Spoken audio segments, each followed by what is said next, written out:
Welcome to Zian Entertainment. Jalan hidup Suprapto nyaris selalu dekat dengan maut. Ia pernah ditawan tentara Jepang, kemudian bertaruh nyawa saat melucuti tentara serdadu Jepang Dai Nippon, dan juga ikut bertempur bersama Panglima Besar Jenderal Sudirman di Palagan Ambarawa. Viewers, inilah kisah Letnan Jenderal Suprapto.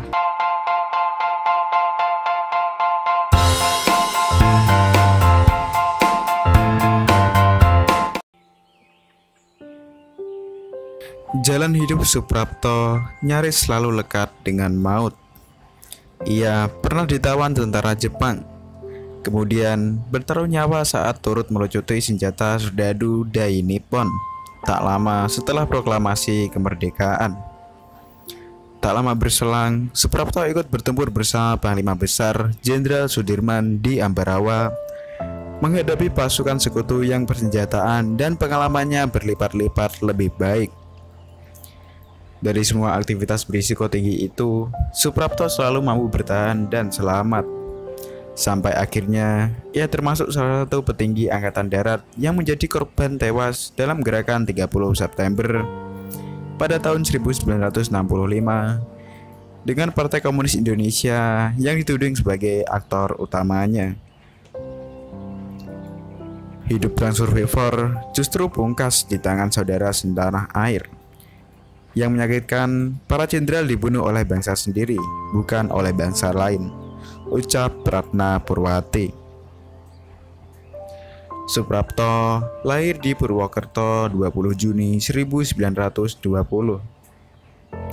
Suprapto muda memang ingin jadi prajurit.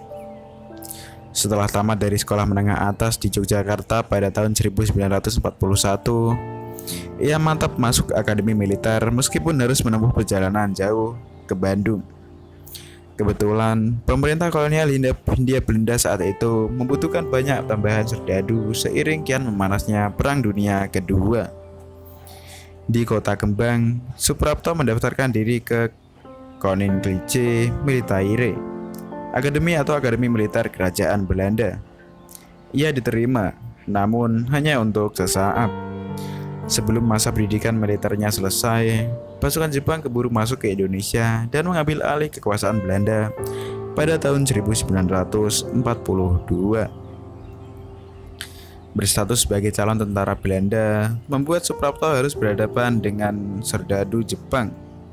Ia pun ditangkap, lalu ditawan dan dijebloskan ke balik jeruji besi. Tentunya disertai perlakuan tidak mengenakan. Pemuda asli Purwokerto kelahiran 20 Juni 1920 ini rupanya cukup legend. Setelah beberapa waktu mendekam di dalam tahanan, Suprapto berhasil lolos dan melarikan. Namun, ia tidak lantas fobia dengan tentara Jepang, justru sebaliknya.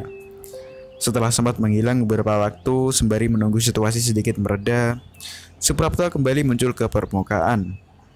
Para serdadu Jepang rupanya tidak mengenali dirinya. Boleh jadi karena saking banyaknya siswa Akademi Militer Belanda yang ditangkap waktu itu. Suprapto yang masih penasaran karena belum sah jadi tentara, lantas mencermati peluang untuk mewujudkan cita-citanya itu. Kebetulan pemerintah militer Jepang di Indonesia saat itu membuka lowongan bagi siapa saja, termasuk dan terutama pemuda pribumi, untuk dididik menjadi prajurit. Tujuannya, mereka nantinya bisa dimanfaatkan sebagai tenaga tempur andaikan sekutu datang menyerbu. Bermula dengan mengikuti kursus-kursus kepemudaan yang diselenggarakan oleh pemerintah militer Jepang, Suprapto kemudian benar-benar menjadi bagian dari angkatan perang Dai Nippon yang tengah waspada menghadapi Perang Timur Raya melawan sekutu. Tercatat, Suprapto pernah bergabung dengan laskar-laskar militer bentukan Jepang di Indonesia, dari Seinendan, Barisan Pemuda Shuishintai atau Barisan Pelopor, hingga Keibodan atau Barisan Pembantu Polisi. Dari sinilah Suprapto merintis karir militer yang sebenarnya. Berperang di sisi jenderal besar. Setelah bangsa Indonesia menyatakan kemerdekaan dengan proklamasi tanggal 17 Agustus 1945, segera pecah konflik bersenjata melawan tentara Jepang yang masih bertahan, kendati sekutu yang tampil sebagai pemenang perang. Sebelum pasukan sekutu datang ke Indonesia, Suprapto terjun bersama laskar-laskar Republik untuk membersihkan sisa-sisa serdadu Dai Nippon. Misi ini tentunya tidak ringan dan beresiko sangat besar. Namun, lagi-lagi Suprapto selamat.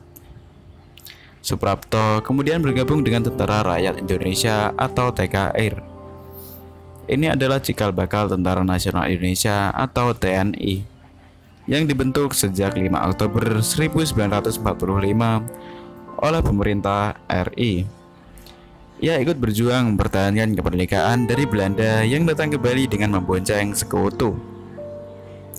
Pertempuran yang paling berkesan bagi Suprapto adalah Palagan Ambarawa yang berkobar di selatan Semarang. Ini adalah perang antara pasukan Republik melawan sekutu dan Belanda yang berlangsung hampir 1 bulan lamanya, 20 Oktober hingga 15 Desember. Sudirman memimpin langsung pertempuran di Ambarawa tersebut.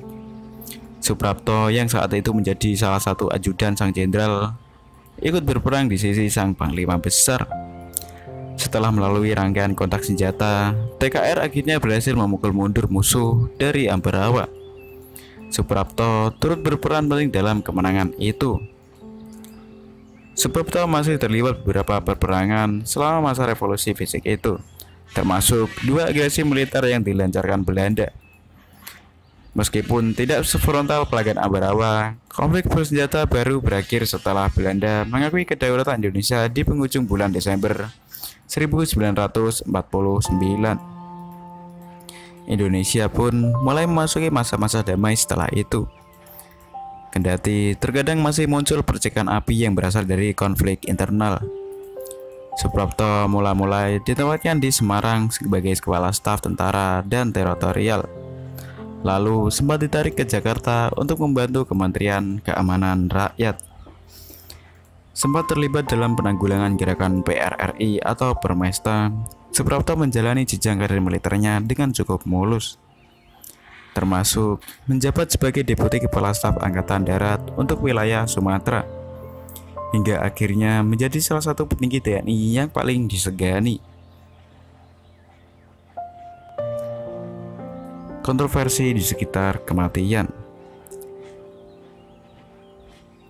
Saat Suprapto yang kala itu sudah berpangkat Letnan Jenderal dijemput dari kediamannya oleh pasukan Cakrawirawa dengan alasan dipanggil Presiden Soekarno, tidak ada anggota keluarga lain yang tahu karena sudah terlelap tidur. Menurut pengakuan Ratna Purwati, tidak ada pengawal yang menjaga rumah mereka pada malam tanggal 30 September 1965 itu. Baru setelah Pak Umar Wiradikusuma datang ke rumah, kami baru tahu Bapak diculik gerombolan PKI, sebut Ratna.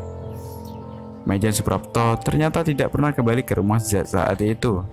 Tanggal 3 Oktober 1965 dini hari, raganya yang sudah tidak bernyawa ditemukan bersama mayat sejumlah petinggi Angkatan Darat lainnya di dasar sumur di daerah Lubang Buaya, Jakarta Timur.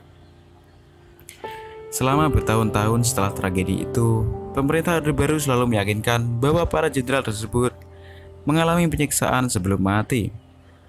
Maijen Suprapto misalnya, seperti yang diwartakan berita Yuda edisi 9 Oktober 1965, disebutkan wajah dan tulang kepalanya remuk.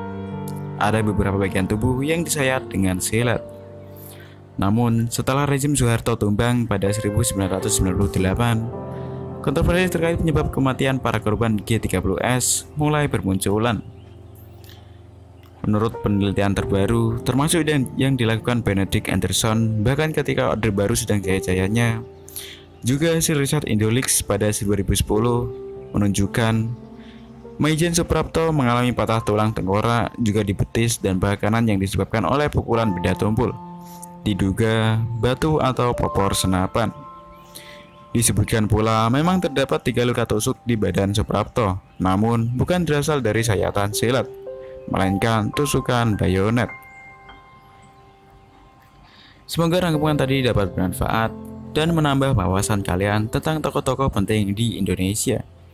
Jika ada yang kurang, kalian bisa menambahkannya di kolom komentar.